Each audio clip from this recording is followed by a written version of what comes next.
السلام علیکم ورحمۃ اللہ وبرکاتہ۔ اللہ رب العزت نے ارشاد فرمایا، انما الخمر والمیسر والانصاب والازلام رجس من عمل الشیطان۔ شراب اور جوا سب حرام ہے اور شیطانی کام ہے۔ دراصل شراب اتنی گندی عادت اور غلط حرکت ہے کہ اگر جائزہ لیا جائے تو نتیجہ یہی نکلے گا کہ اس سے زیادہ تباہ کن اور نقصان دہ کوئی چیز نہیں ہے۔ عن ابی ہریرہ رضی اللہ عنہ قال اتي النبي صلى الله عليه وسلم برجل قد شرب خمرا قال اضربوه قال ابو هريرة رضي الله عنه فمنا الضارب بيده والضارب بنعله والضارب بثوبه فلما انصرف قال بعض القوم اخزاق الله قال لا تقولوا هكذا لا تعینوا علیہ الشیطان۔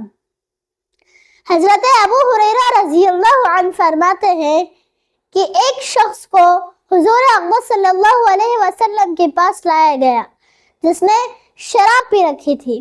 آپ صلی اللہ علیہ وسلم نے حکم دیا کہ اس کو مارو، چنانچہ ہم میں سے بعض نے اسے ہاتھوں سے مارا، بعض نے جوتوں سے مارا اور بعض نے کپڑوں کا کوڑا بنا کر اسے مارا۔ پھر جب لوگ واپس ہونے لگے تو بعض نے کہا، خدا تجھ کو ذلیل اور رسوا کرے۔ آپ صلی اللہ علیہ وسلم نے یہ الفاظ سن کر فرمایا، اس طرح نہ کہو اور شیطان کو اس پر مدد نہ دو۔ شراب کے نقصانات بڑے خطرناک ہیں۔ شراب کی وجہ سے گھر کے گھر تباہ ہو جاتے ہیں، کروڑ پتی بھکاری بن جاتے ہیں۔ شرابی کی اولاد روپے پیسے نہ ہونے کی وجہ سے بھوکوں مرتی ہے۔ خرچ کی تنگی بیوی کو طلاق لینے یا دینے پر مجبور کر دیتی ہے۔ بچے در بدر کے ٹھوکرے کھاتے پھرتے ہیں۔ قربان جاؤ محسن انسانیت آقا دو جہاں محمد عربی صلی اللہ علیہ وسلم پر کہ آپ نے صرف ایک جملہ ارشاد فرمایا کہ شراب ام الخبائث یا ام الفواحش ہے، یعنی تمام برائیوں کی جڑ ہے۔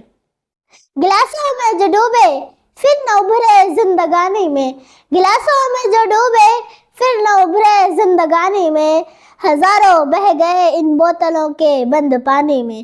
نہ کر برباد اپنی زندگی بوتل کے دیوانے، نہ کر برباد اپنی زندگی بوتل کے دیوانے، وہ کاٹے گا بڑھاپے میں جو بوتا ہے جوانی میں۔ یہ دارو کا پیالہ موت کا کڑوا پیالہ ہے، یہ دارو کا پیالہ موت کا کڑوا پیالہ ہے، ملا ہے زہر شربت میں، چھپی ہے آگ پانی میں۔ یہی سیال آتش جسم کو بیکار کر دے گی، یہی سیال آتش جسم کو بیکار کر دے گی، چلے گی کیا گھڑی دم ہی نہ ہوگا جب کمانی میں۔ شراب اتنی گندی عادت ہے کہ جسے اس کی لت لگ جاتی ہے وہ ہر اچھائی سے محروم ہو جاتا ہے۔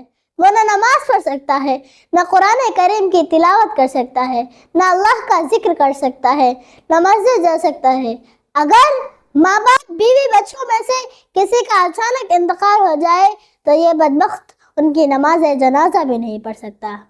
یاد رکھیں، جس نے بھی شراب کے نقصانات پر غور کیا وہ بے اختیار پکار اٹھا کہ یقیناً شراب گندگی ہے، شیطانی کام ہے، زہر ہے، بربادی اور تباہی ہے، ام الخبائث اور ام الفواحش ہے، یعنی تمام برائیوں کی جڑ ہے۔